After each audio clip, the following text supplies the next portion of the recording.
Plastik adalah senyawa hidrokarbon, ini senyawa organik yang terdiri dari unsur hidrogen dan karbon. Tapi dia memiliki satu rantai karbon yang panjang yang disebut dengan polimer. Ini menyebabkan dia susah terurai. Nah, plastik sendiri pada dasarnya mulai dibuat manusia pada tahun 1856. Waktu itu seorang Inggris bernama Alexander Parker dari Birmingham, dia mendapatkan hak paten atas pembuatan plastik sintetis yang bukan berasal dari alam. Nah, sejak saat itulah mulai booming plastik. Ditemukan macam-macam jenis plastik. Ada plastik untuk yang vinil, ada plastik PE, polietilen, dan segala macam. Setelah Perang Dunia Kedua, ketika itu material lain seperti logam sudah mulai habis untuk persenjataan. Plastik semakin booming. Ya.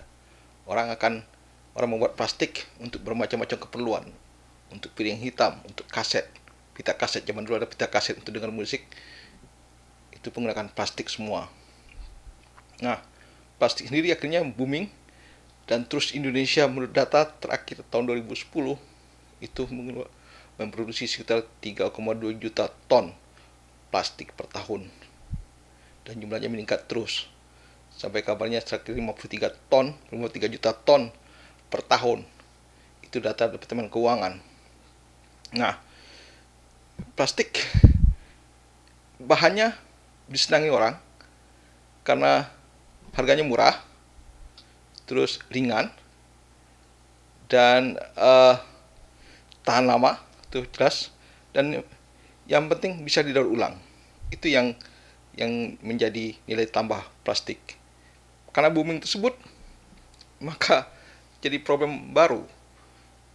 Sampah plastik bertebaran di mana-mana, dan itu jadi problem katanya untuk lingkungan. Sehingga pemerintah Indonesia rencana untuk memberikan cukai, semacam pajak untuk plastik. Emang agak sedikit aneh, plastik kok dikasih cukai. Nah, biasanya cukai itu di luar negeri disebutnya sin tax, pajak dosa. Sin, dosa, tax, pajak. Itu diterapkan biasanya untuk produk minuman alkohol, minuman keras, dan produk tembakau, rokok, cerutu, dan sebagainya. Jadi orang yang mengkonsumsi dua produk ini dianggap berdosa, sehingga untuk dosanya itu dia dikompensasi dengan pajak. Begitu kira-kira asumsinya negara gitu. Nah, terus sekarang berarti orang pakai plastik juga dianggap berdosa dan dipajakin pakai cukai. Nah, potensinya sekitar 1,6 triliun menurut Departemen Keuangan, potensi pendapatan negara dari cukai plastik ini 1,6 triliun. Tapi kita coba analisis lagi, apa betul sesungguhnya plastik itu bahaya buat lingkungan? Di mana bahayanya? Coba. Plastik itu bentuknya padat. Dia tidak akan emisi karbon karena bentuk padat. Dia tidak akan mengeluarkan karbon ke udara dalam bentuk emisi karbon. Karena sekarang problem utama lingkungan itu adalah masalah climate change. Climate change yang mengakibatkan terjadinya pemanasan global, lalu salju di kutub mencair, katanya begitu. Terus akibat salju mencair, permukaan air laut naik. Permukaan air laut naik itu, kota-kota yang di pinggir pantai otomatis akan tersapu semua, tenggelam semua oleh laut. Jadi yang tinggal di Pantai Indah Kapuk, di Ancol, di Priok, siap-siap tenggelam karena pemanasan global. Nah, apa yang menyebabkan pemanasan global ini? Ada disebut greenhouse gas atau gas rumah kaca. Ada banyak gas rumah kaca, tapi pada dasarnya hanya 3 yang paling besar itu. Pertama, uap air, H2O. Kedua, karbon dioksida, CO2. Dan ketiga, gas metan, CH4. 3 inilah yang menjadi komponen utama dari apa yang disebut greenhouse gas tadi. Nah, sekarang plastik. Apakah plastik bisa menghasilkan 3 greenhouse gas ini? Sama sekali tidak. Plastik nggak punya akhir. Apa yang diuapkan sama dia, ya kan? Terus karbon dia bentuk padat. Sementara CO2 bentuknya gas, ya nggak mungkin dia jadi gas karena padat terus. Nah, ketiga adalah metan. Metan nggak mungkin dihasilkan oleh plastik karena metan itu biasanya dari pembusukan. Plastik tidak bisa membusuk. Plastik itu disukai karena tidak bisa membusuk, tahan lama. Itu jadi keunggulan sekaligus kelemahan dia. Keunggulan karena dia tidak bisa membusuk, akhirnya tidak menghasilkan metan. Tapi kelemahan karena dia tidak bisa membusuk, dia berserakan di mana-mana, ya kan? Berserakan di mana-mana, akhirnya ya menyumbat got, menyumbat kali, ya aliran sungai terganggu dan seterusnya. Mencemari lautan karena dia terus jadi padat, katanya sampai plastik itu udah sampai ke palung Mariana Trench yang terdalam di bumi ini. Ya, itu problemnya plastik hanya itu. Dosanya plastik terhadap lingkungan hanya itu. Dia tidak bisa terurai. Hanya itu. Sementara yang lainnya banyak dosanya. Ya kan? Terutama mobil-mobil pabrik yang bakar bahan bakar, itu pasti nyumbang H2O dan karbon dioksida. Greenhouse gas semua ini. Bahkan kita bernafas juga, gini.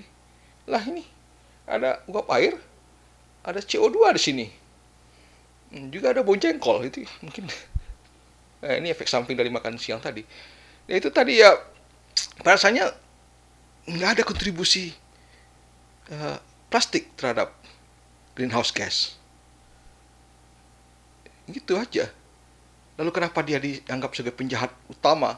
Seolah-olah dia ini pencemar utama lingkungan. Kemudian ada laporan dari Center for International Environmental Law, CIEL, pada tahun 2019 lalu. Mereka bikin laporan, katanya plastik menyumbang 850 juta ton emisi karbon dioksida ke atmosfer. Dari mana dia dapat angka segitu? Kok bisa? Plastik kan untuk padat. Kenapa dia harus bisa memberikan emisi CO2?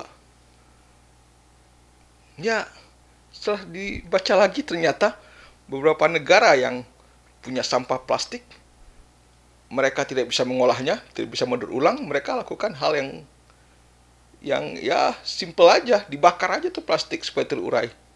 Ya iyalah. Kalau bakar plastik pasti hasilnya H2O sama CO2. Itu udah pasti kan. Udah rumus dasar itu. Setiap pembakaran hidrokarbon hasilnya adalah uap air dan CO2. Ya jangan dibakar plastik. Jangan. Kalau bisa daur ulang aja.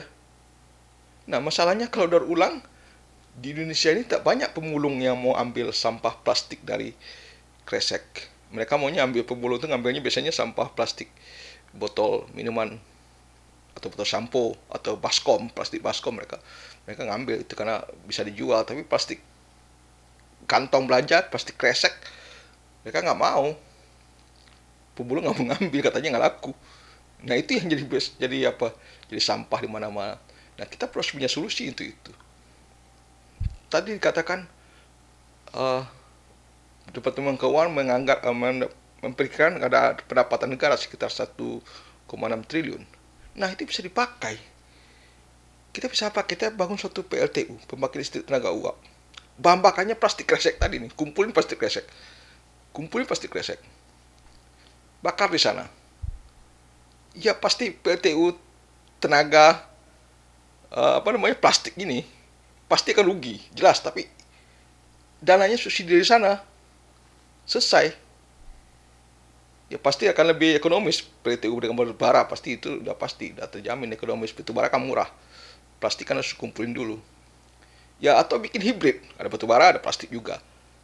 Ya kan? Jadi lebih bermanfaat itu dana ketimbang dipakai untuk belanja rutin.